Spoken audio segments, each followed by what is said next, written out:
बच्चों नमस्कार। आज जो है मैं यह 10th क्लास का जो है हिस्ट्री है और चैप्टर जो है 2 है। इसमें जो है इंडो चाइना में राष्ट्रवादी आंदोलन के विषय में पढ़ना है। अब हम लोग देखेंगे क्या कि इंडो चाइना में राष्ट्रवादी आंदोलन का शुरुआत कैसे हुआ और इसमें इस अध्याय में जो है, इस चैप्टर में जो है चीन के साए से आज़ादी के विषय में हम लोग को जानना है और ये देखना है कि वियतनाम, लाओस और कंबोडिया को मिलाकर इंडो चाइना या हिंद चीन के नाम से जाना जाता है या इसका निर्माण किया गया। इस क्षेत्र के ऐतिहासिक अध्ययन से हमें यह स्पष्ट ज्ञान हो जाता है कि पहले यहाँ पर बहुत सारे समाज रहते थे और पूरे इलाके पर शक्तिशाली चीन साम्राज्य का शासन था।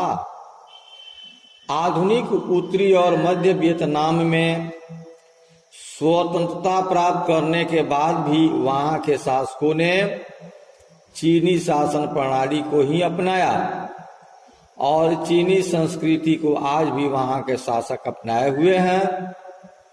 वियतनाम उस रास्ते भी जुड़ा रहा जिसे समुद्री सिल्क रूट कहा जाता था। इस रास्ते से वस्तुओं, लोगों और विचारों की खूब आवाजाही चलती थी। व्यापार के अन्य रास्तों के माध्यम से वियतनाम उन दूरवर्ती इलाकों से भी जुड़ा था जहां गैर वियतनामी समुदाय जैसे खमेर, कंबोडियाई समुदाय के लोग रहा करते थे। तो इसमें बहुत सारे जो है ना लोगों की जो है आवाजाही भी रहा था, एक प्रकार का वो संगठन भी था। लेकिन हम लोग को यहाँ पर प्रश्न यह उठता है कि आखिरकार फ्रांसीसियों को उपनिवेश की जरूरत क्यों थी, जिस पर आजकल जो है फ्रांसीसियों का ही, आजकल नहीं बल्कि इसके पहले जो है फ्रांसीसियों का ही इस पर कब्जा था। तो फ्रांसीसियों की कब्जा के बाद जो है लोगों के मन में यह प्रश्न उठा कि आखिर जो है फ्रांसीसियों की उपनिवेश की जरूरत क्यों थी, क्या कारण था उन लोगों को इस उपनिवेश को लेने का। तो हम लोग इस बात से पूर्ण रूप से वाकिफ हैं कि कोई भी उपनिवेश जब लेता है तो उस उपनिवेश पर वह अपने शक्तिशाली राष्ट्र अधिकार रखता है और वह कमजोर राष्ट्र ही उसके अधीन होता है और वह अपने जरूरतों को पूरा करने के लिए ही वह एक छोटे कमजोर राष्ट्र को अपने अधीन करता है। जैसे 1947 के पहले भारत ब्रिटेन का उपनिवेश था। तो इससे पूर्ण रूप से हम लोग जानकारी हासिल कर सकते हैं कि 1947 के पहले अंग्रेजों ने भारत के साथ जो संबंध बना करके रखा या इसके साथ में अपने पास जो रखा, तो इसको जो है अधिकांशतः शोषण करने के दृष्टिकोण से या भारत में बहुत ऐसे भी माल की प्राप्ति होती थी जो इंग्लैंड में उद्योग चलाए जाते थे, यह भारत से ही प्राप्त होता था, इसके लिए भी यानी उपनिवेश बना करके रखा। तो यही कारण है इसमें कि इसमें सभी साम्राज्यवादी देश जो है शक्ति के नशे में धुत होकर अपने आप को सभ्य, अपने अधीन लोगों को जो है असभ्य मानते थे। विजय किसी को भी अहंकारी बना देती है, ऐसे कुछ अवस्था फ्रांसीसी साम्राज्य को भी थी। यह सोचने लगे कि उन्होंने अन्य राज्यों को अपने लाभ के लिए विजय नहीं किया, अपने अधीन लोगों का सुधार करने के लिए किया है। लेकिन ऐसी बात नहीं थी। इसी उद्देश्य को उन्होंने सभ्यता मिशन का नाम दिया था। यानी फ्रांसीसियों ने और यह साम्राज्यवादी देशों को अपने स्वार्थ और आर्थिक शोषण को ढालने की एक सोची समझी योजना बनाई थी। फ्रांसीसियों ने मेकोंग डेल्टा में नहरें बनवाई और दलदली जमीनों को सुखाना शुरू किया, यानी वहां पर दलदल जमीन अधिक थे और सुखाकर खेती के लायक बनाना या किसी दूसरे की उपयोग में लाना उन लोगों का अपना मंशा था। इसके पीछे उनका मुख्य उद्देश्य था कि नहरी पानी के इलाकों में चावल उगाया जा सकता है, उसे विश्व के बाजारों में बेचकर जल्दी से जल्दी आदमी धनवान बना जा सकता है। यह जो है वास्तव में फ्रांसीसी कंपनी एक व्यापारी कंपनी थी, यानी यह भारत में व्यापार करने के लिए आई थी या किसी भी देश में फ्रांसीसी या अंग्रेजी को भी व्यापारी वर्ग के जो लोग थे वो व्यापार करने के उद्देश्य आया करते थे और आर्थिक साधनों का प्रयोग करके अपने आर्थिक संसाधनों का अधिक से अधिक विस्तार करना चाहते थे। वियतनाम दूसरे देशों को चावल का निर्यात करने लगा। 1873 में चावल की खेती केवल 2,74,000 हेक्टेयर इलाके में होती थी। 27 साल बाद यानी 1900 में यह क्षेत्रफल जो है बढ़ करके 11 लाख हेक्टेयर और 1930 में 22 लाख, इस प्रकार जो है ना इसका क्षेत्रफल जो है बढ़ते गया, क्षेत्र बढ़ते गया। खेती का जो सिलसिला जो है चावल का उत्पादन करने का सिलसिला आगे बढ़ते गया। इसी दौरान व्यापारिक वस्तु के आवागमन जैसे फौजी टुकड़ी की आवाजाही, पूरे क्षेत्र पर नियंत्रण कायम करना, परियोजनाओं का निर्माण करना, पूरे इंडो चाइना से गुजरने वाले विशाल रेल नेटवर्क को बनाए रखना, इसके माध्यम से वियतनाम के उत्तरी और दक्षिणी चीनी भाग में जुड़ गए। और यह रेल जो नेटवर्क चीन में स्थित जो है एनान प्रांत तक चले थे और 1910 में नेटवर्क बनकर के पूरा तैयार हो गया। उसी समय एक और भी लाइन बिछाई गई जिसके जरिए कंबोडिया की राजधानी नोम पेन के रास्ते हुए वियतनाम को श्याम देश, आजकल जिसको थाईलैंड के नाम से जाना जाता है, जोड़ दिया गया। और 19 के 20 के दशक तक आते आते फ्रांसीसी व्यवसायी जो है अपने कारोबारों में ज्यादा से ज्यादा मुनाफा कमाने के लिए वियतनाम सरकार को इस बात के लिए और भी दबाव डालने लगे कि संरचनागत परियोजनाओं को और भी तेजी से आगे बढ़ाया जाए। इसी उद्देश्य से, इसी कारण से फ्रांसीसियों को उपनिवेश की जरूरत थी और वे लोग विश्व में अधिक से अधिक अपना उपनिवेश जो है बनाए रखना चाहते थे। इसके बाद जो है कि पॉइंट जो है इसमें क्या उपनिवेशों की विकास करना जरूरी है, क्या उपनिवेश पहले जो था फ्रांसीसियों को उपनिवेशों की जरूरत क्यों थी, और दूसरा पॉइंट है क्या उपनिवेशों को विकास करना जरूरी है। इस पर एक प्रकार का विचार मांगा जा रहा है कि आपकी क्या राय है इसमें। तो हम लोग देखेंगे कि साम्राज्यवादी देशों द्वारा उपनिवेश की स्थापना का एकमात्र उद्देश्य है उस देश के आर्थिक संसाधनों का अपना राष्ट्र के लिए प्रयोग करना था और इसके लिए विभिन्न साधन को अपनाना था। प्रभावशाली लेखक, नीति निर्माता को उपनिवेश की अर्थव्यवस्था का विकास करना, यह सब जरूरी था।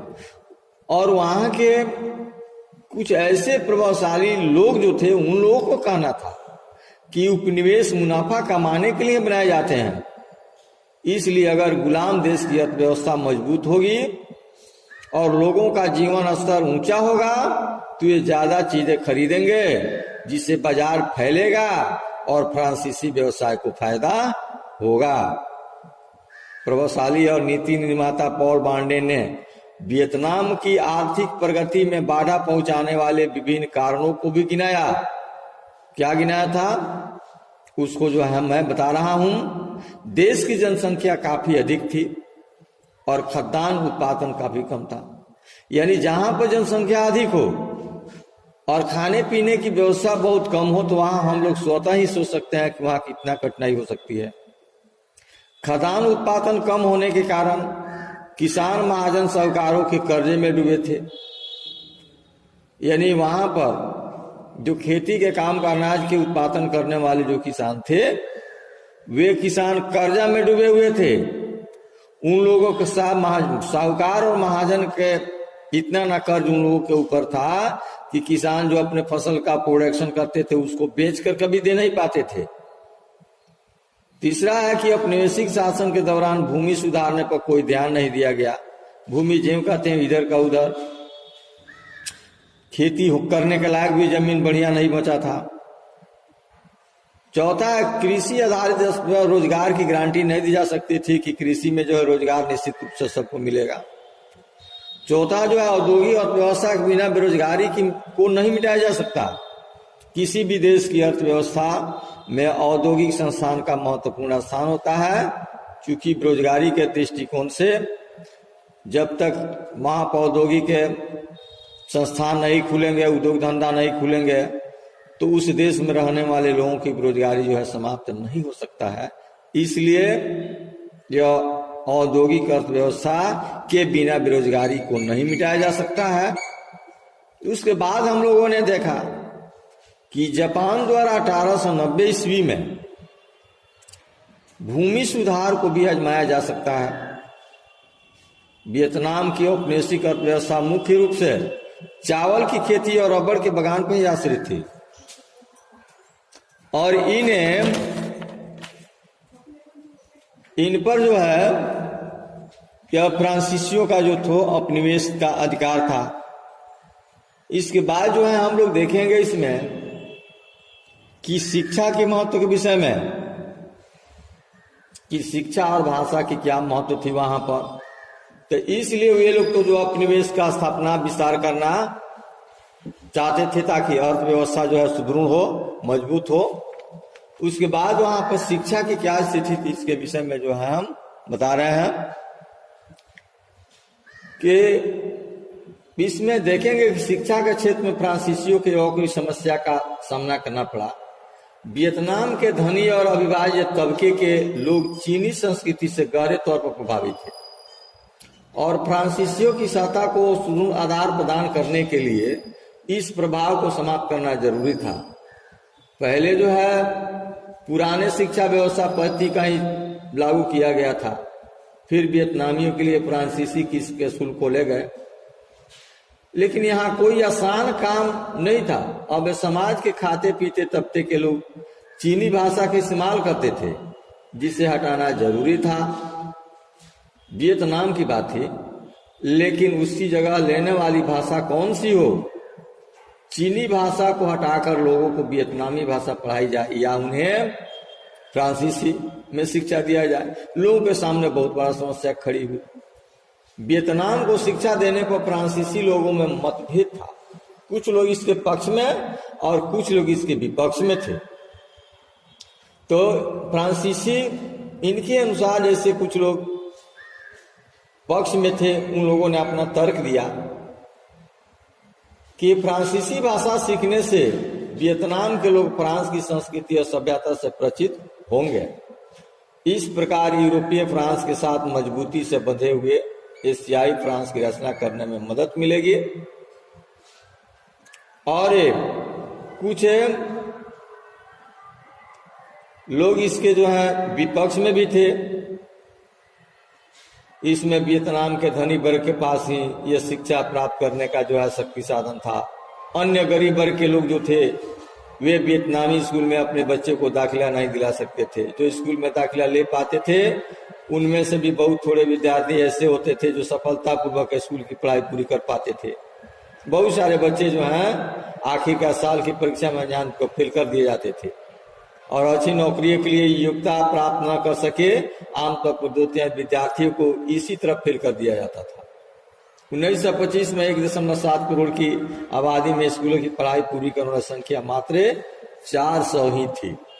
इस प्रकार पक्ष और विपक्ष के तर्क करने के बाद वहां पर यह शिक्षा की व्यवस्था की गई कि वहां पर अधिकांशतः वियतनामी भाषा का ही प्रचलन किया जाए ताकि वियतनाम में रहने वाले लोग अपने भाषा से अवगत हो सके, इसमें विकास कर सकें। आगे जो है आधुनिक दिखने की चाह जो है स्कूल का विरोध जो है पश्चिमी ढंग की शिक्षा देने के लिए जो है 1907 में टोकिन की स्कूल खोल दिया गया था और शिक्षा में विज्ञान और फ्रांसीसी भाषा की कक्षाएं भी शामिल थी, जो शाम को लगती थी और उसके लिए अलग से फीस ली जाती थी। इस स्कूल की नज़र में आधुनिक के क्या माने थे, इससे उस समय की सोच को अच्छी समझा जा सकता है। स्कूल की राय में सिर्फ विज्ञान और पश्चिमी विचारों की ही शिक्षा प्राप्त कर लेना ही काफी नहीं था। आधुनिक बनने के लिए वियतनामियों को पश्चिम के लोगों जैसे ही दिखना पड़ेगा, इसलिए स्कूल अपने छात्रों को पश्चिमी शैलियों को अपनाने के लिए उकसाता था। मसलन बच्चों को छोटे छोटे बाल रखने की सलाह दी जाती थी।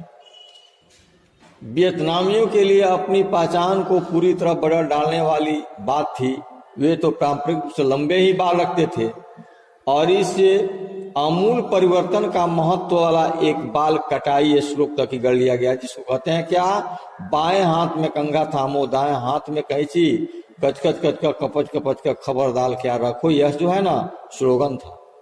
और इस प्रकार जो है वहां के लोगों ने आधुनिक ढंग से आधुनिक तरीके से अपने चाह को बढ़ाना शुरू किया। अब जो है इसमें जो है बच्चे और यह बाकी जो है दूसरे दिन दूसरे वीडियो में भेजा जाएगा। तब तक के लिए इतना ही, धन्यवाद।